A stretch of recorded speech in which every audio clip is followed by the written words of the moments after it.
أعوذ بالله من الشيطان الرجيم بسم الله الرحمن الرحيم وما محمد إلا رسول قد خلت من قبله الرسل أفإن مات أو قتل انقلبتم على أعقابكم ومن ينقلب على عقبيه فلن يضر الله شيئا وسيجزي الله الشاكرين.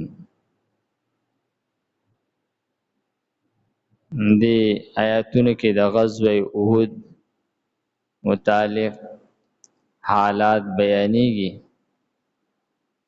او مؤمنانو ته تسلی ورکړي او د هغوی د کوتاهي چې کومه کړې ده د هغې نشاندهي کولی کېږي. دې آیت مبارکه کې د احد په موقع باندې د یو واقعي تذکره کوي چې د هغې د وجې نه حالات خراب شیو. واقع داسې وشوله چې کله مشرکینو او مسلمانانو باندې اچانک حمله وکړه. مشرکین لاول وتښتېدل او بیا چې کله هغوی هغه کنډو خالی ولیدلو، په کم کنډو باندې چې نبی علیه السلام 50 صحابه مقرر کړي وو، نو هغوی په هغه طرف باندې حمله وکړله. نو صحابه هغه چونکې ناخبرو او په مال غنیمت راغونډولو کې مصروف وو، دوی اچانک حمله وکړله. دا یې د وجې نه د لښکر هغه نظم ضبط ګډوډ شولو او بیا ټول صحابه خواره شول. نبی کریم صلی الله علیه وسلم په دغه موقع باندې په میدان جنگ کې یوازې پاتې شوی او یو روایت کې راځي چې نبی کریم صلی الله علیه وسلم په دواړو لاسو باندې توره چلوله. بیا طلحه رضی الله تعالی عنہ او حضرت سعد رضی الله تعالی عنہ دوی د نبی کریم صلی الله علیه وسلم خدمت کې بیا حاضر شولو. نو په دغه دوران کې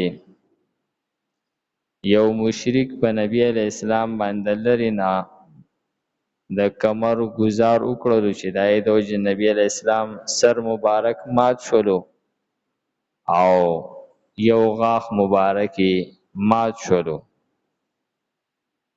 د هغې سره نبی علیه السلام په شا باندې پرېوتلو.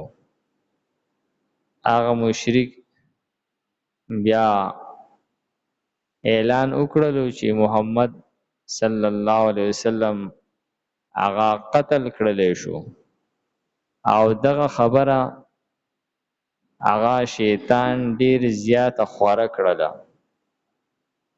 دا یې د وجې نه کم صحابي به چې دا خبره اورېده چې نبی کریم صلی الله علیه وسلم شهید کړلی شو، چې بس هغوی تورې غوزارې کړلې چې مونږ خو د نبی علیه السلام د پاره جنګېدلو چې نبی علیه السلام د منځ نه ووتلو، زموږ بیا د چا سره څه کار دی. تورې غوزارې کړلې روان شو. نو دې آیت مبارکه کې د صحابو د دغه کوتاهۍ طرف ته نشاندهي کولی کېږي. نو فرمایي وما محمد او نه دی محمد صلی الله علیه وسلم الا رسول مگر رسول دی. دا پیغمبر چې دی دا ستاسو پیغمبر دی، یعنی دین اسلام چې کوم دی پیغمبر په ذریعه باندې الله تعالی راولېږلو هغه دین شته دی، هغه الله تعالی هغه شته دی او دا خو هغه د الله تعالی پیغمبر دی. قد خلت من قبله الرسل، او یقینا د دنه مخکم ډیر پیغمبران تیر شوي دي، یعنی پیغمبران راغلي دي بیا وفات شي دي، نو دام یو پیغمبر دی دله به هم هغه وفات راځي. نو فرمای فإن مات، نو که چېرې دی وفات شي او قتلا یا قتل کړلی شي، ځکه چې دا خو هغه بنده دی یو انسان دی، نو که دی وفات شي په خپل مرګ یا دی قتل کړلی شي شهید کړلی شي، انقلبتم علی اعقابکم، نو تاسو به واپس اوړئ په خپلو پوندو سره، یعنی بیا به دین ختم شي، لکه بیا چې د پیغمبر لاړو جو دین به ورسره ختم شي. ومن ینقلب علی عقبیه، او څوک چې وګرځېدو په خپلو پوندو سره، یعنی دین اسلام پرېښودلو، واپس چې دی نو شرک طرف ته لاړلو، فلن یضر الله شیئا، نو دی هرگز نقصان نشي رسولی الله تعالی ته د څه شي.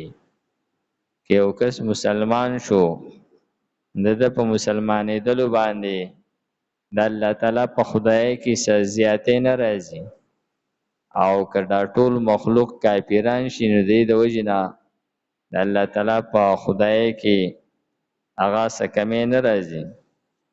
نو فرمایي چې که چېرې تاسو واپس شئ په خپلو پوندو سره، نو دی الله تعالی ته څه نقصان نشي رسولی، بلکې د خپل نقصان وکړلو د ایمان د دولت نه ځان محرومه کو.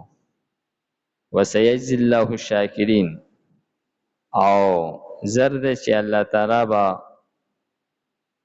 بدله ورکړي شکر ګزارو ته، یعنی کم خلک چې استقامت اختیار کړلو په دین باندې، ثابت قدم پاتې شو په دین باندې، نو دوی له به الله تعالی بدله ورکوي د دغه ثابت قدمۍ. وما محمد، او نه دی محمد صلی الله علیه وسلم، الا رسول، مگر یو رسول دی، قد یقینا خلت تیر شوي دي، من قبله الرسل، مخکې د ده نه رسولان، افئن ماته، که چېرې وفات شي دی او قتل یا قتل کړلی شي، انقلبتم، نو واپس کېږئ تاسو علی اعقابکم په خپلو پوندو سره.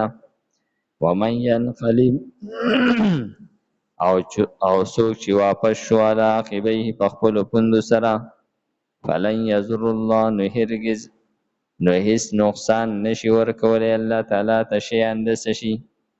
وسیجزی الله الشاکرین، او زر دی چې بدله به ورکړي الله تعالی شکر ګزارو ته.